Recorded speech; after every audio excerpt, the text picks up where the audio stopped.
मुलुंडमधून एक महत्त्वाची बातमी। मुलुंडमध्ये रावण दहनावेळी भाजपचे नेते आणि कार्यकर्त्यांना झालेल्या मारहाणीबद्दल आता पोलिसांनी 5 जणांना अटक केली आहे। किरीट सोमय्या यांनी काल आयोजित केलेल्या रावण दहनाच्या कार्यक्रमात शिवसेनेनं धुडगूस घातला होता। त्यांच्यावरती कारवाई व्हावी या मागणीसाठी ज्या ठिकाणी ही घटना घडली त्या ठिकाणीच भाजपचे आमदार आणि खासदार रात्री 12 वाजेपर्यंत ठिय्या मांडून बसले होते। प्रणिता मारणे आमची प्रतिनिधी आपल्याला अधिक माहिती देतील। प्रणिता, कोण आहेत ते 5 जण ज्यांना अटक करण्यात आलेली आहे आणि काय अपडेट्स मिळतात? रेश्मा हे शिवसेनेचेच पदाधिकारी आहेत, परंतु त्यांचं डेजिग्नेशन अजून काही कळवण्यात आलेलं नाहीये। आणि रात्रीमध्ये ज्या महिलांना धक्काबुक्की झाली होती किंवा मारहाण झाली होती त्यांनी FIR दाखल केलेली आहे।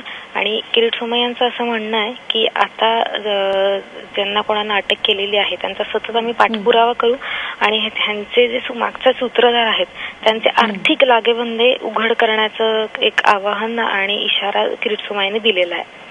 निश्चित। प्रणिता, अगदी थोडक्यात सांगशील हा सगळा गोंधळ नेमका कशामुळे झाला होता?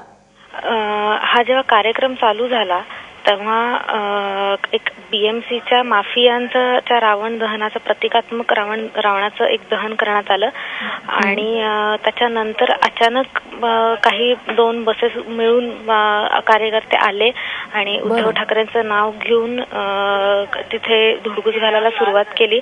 तर बऱ्याच महिलांना धक्काबुक्की झाली किंवा बाकी तिकडच्या अधिकाऱ्यांना किंवा कार्यकर्त्यांना लाठीमार झाला आणि असा सगळा प्रकार झाल्यानंतर किरीट सोमय्यांनी तिथे ठिय्या आंदोलन केलं आणि त्याच्यानंतर मग रात्रीतून FIR नोंदवण्यात आली आणि 5 जणांना अटक केलेली आहे।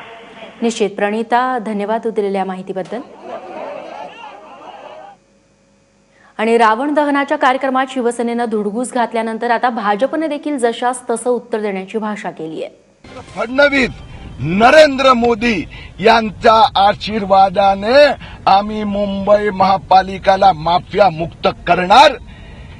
या माफियांच्यामुळे ज्यांचे आर्थिक नाड्या बंद होणार हे असे गुंडे पाठवून जर आवाज बंद करण्याचा प्रयत्न करत असणार तर तो आवाज अधिक बुलंद होणार।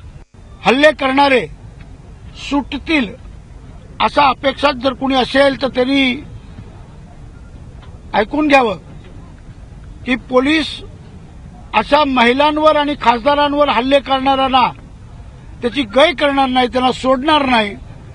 आणि पार्टी म्हणून पार्टी एकत्रपणानं आज किरीट सोमय्याबरोबर उभी आहे। भ्रष्टाचार जर किरीट सोमय्या बाहेर काढत असतील आणि याच्यामुळे दुखावले गेलेले लोक अशा प्रकारे भ्याड हल्ल्याचा प्रयत्न करत असतील तर ही गोष्ट पूर्णपणे निषेधार्ह आहे। पूर्ण पक्ष खासदार किरीट सोमय्यांच्या पाठी उभा आहे। सरकार निश्चितपणे याच्यावर कठोर कारवाई करेल।